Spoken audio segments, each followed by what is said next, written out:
Asia কাপে বাংলাদেশ শ্রীলঙ্কার লড়াই সব সময় জমজমাট, তবে এবার টাইগাররা নামলো জয়ের স্বপ্ন নিয়ে আর শেষমেশ ফিরল হতাশা নিয়ে। প্রথম 2 ওভারেই 2 ওপেনারকে হারিয়ে যখন ব্যাটিং ভেঙে পড়ল তখন মনে হচ্ছিল বড় সংগ্রহ অধরাই থেকে যাবে। যদিও জাকের আলী আর শামীম শেষ দিকে লড়াই করলেন, তবুও সেই রান যথেষ্ট হয়নি। পাথম নিশাঙ্কার দুর্দান্ত 50 আর মিশারার স্থিতিশীলতায় লঙ্কানরা সহজ জয় তুলে নেয়। পুরো ম্যাচটা কেমন হলো বিস্তারিত বিশ্লেষণ থাকছে এই ভিডিওতে।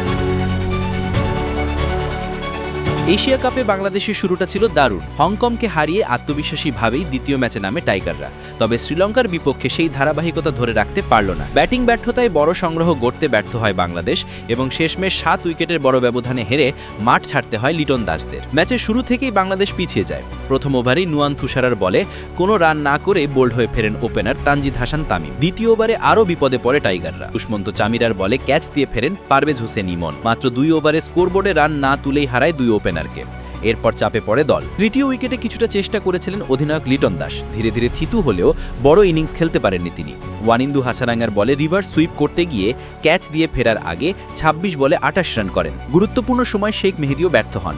হাসারাঙ্গার বলে এলবিডব্লিউ হয়ে ফেরার আগে 7 বলে 9 রান করেন তিনি। মাত্র 53 রানে 5 উইকেট হারিয়ে যখন বাংলাদেশ চরম বিপাকে, তখন মাঠে নামেন জাকের আলী অনেক আর শামীম হোসেন পাটোয়ারি। এই 2 তরুণ ব্যাটারি ম্যাচে বাংলাদেশের একমাত্র ভরসা হয়ে দাঁড়ান। দুজন মিলে শেষ পর্যন্ত লড়াই করে দলকে কিছুটা সম্মানজনক সংগ্রহ এনে দেন। তারা দুজন ইনিংসের শেষ অবধি অপরাজিত থাকেন এবং যোগ করেন 61 বলে 86 রান।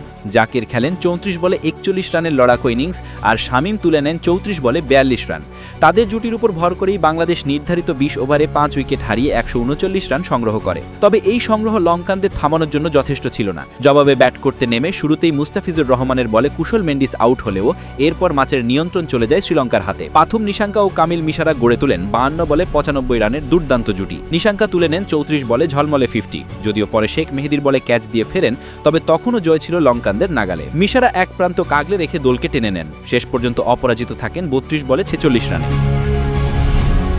কুশল পেরেরা 9 বলে 9 রান এবং দাসুন সানাকা 3 বলে 1 রান করে ফেরেন। তবে চারিত আশালাঙ্কা ছোট্ট ক্যামিও খেলে জয় নিশ্চিত করেন।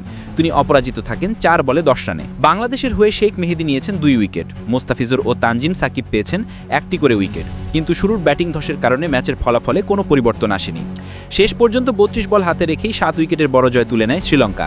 এই হারের ফলে এশিয়া কাপে বাংলাদেশের পথ আরও কঠিন হয়ে গেল।